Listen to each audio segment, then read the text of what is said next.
Hi, my name is Gay from Spirit Walker Crystals, and one of the questions that we get asked quite a lot is what do you do when a crystal gets broken? And crystals can break for various reasons. I mean, sometimes they absorb so much of the negativity within the atmosphere to stop us getting the negativity that they actually just explode. They just can't take any more. And in that case, they've really done a good job for us. And it would be a shame then to really just discard it because it wasn't in the same state that it was originally. I'm going to show you some of the crystals that we've got here that are broken and tell you a story about a wand that I've got. This particular wand that I have here, it's a beautiful wand, as you can see. It's quite a long one and it's clear quartz and it's got a spiral on it. And it's a good wand to use, and I use this wand an awful lot in therapies. And then one day a young girl came in here and she accidentally pulled it off my couch where it was sat very comfortably and knocked the tip off to about here. I was devastated at the time, but what I did, I couldn't bring myself to throw the wand away, so I kept this part of it here and still used it, but obviously I couldn't use the point, so I used it sideways on this way going down the body, and this part here I put into like a little cage and then used it as a pendulum. And I continued to use the wand in that way for a number of years, and then just recently it broke again, and this time it snapped up here and it just sort of dissolved in my hands, so to speak. And I then had a wand in 3 parts. So I decided that it was probably time to have a look at it. And I used some super glue to actually repair it and put it back together. And this particular wand now I use on clients who come who have maybe been damaged emotionally in some way themselves. And this wand is to show them that, you know, although they've been damaged in some way, they can be healed and be as good as new again. So there's always, it represents hope for me. So had I thrown this away originally when it first broke, I wouldn't now have this beautiful tool which I can use. Some of the other crystals that we've got here, this one here is a lovely piece of malachite. And unfortunately this one has split completely in 2. Now what I would probably do with this one is sit it on my desk as it is, because when it's sat there you wouldn't actually know that there's anything wrong with it.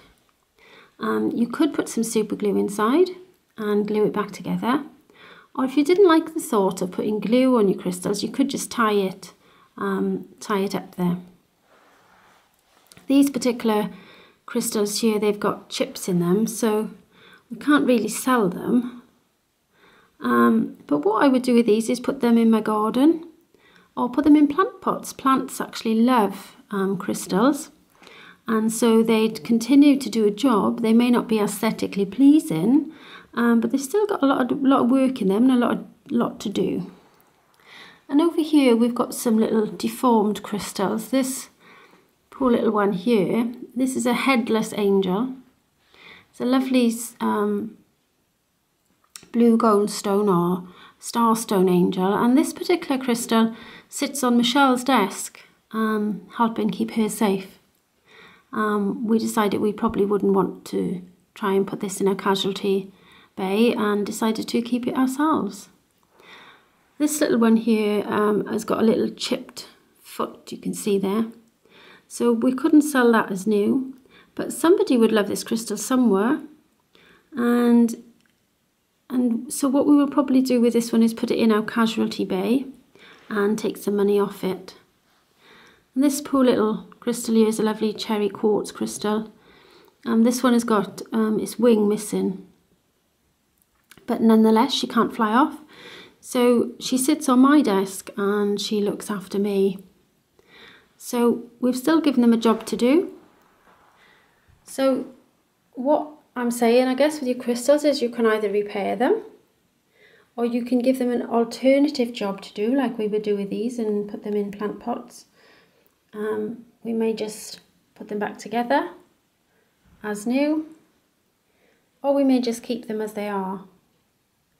And even though they've got bits missing off them or they've broken in some way, it doesn't really deter from the energy that comes off these crystals.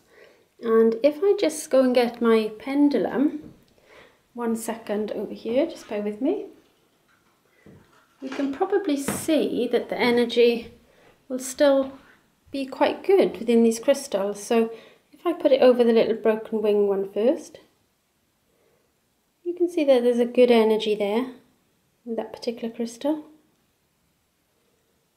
And if we go over the one with the broken foot, it's got quite a good energy as well. And the one with the head, or without a head, yep, that's got a good energy. And the little tumble stones that are broke, that's got a smaller energy than the little carvings, but it's still got a good energy there. And the malachite, which is broken in two,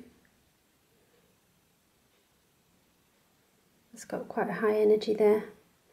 And if we actually put it over my wand, which has been repaired, wow, you can see the difference there. That's got a really powerful energy.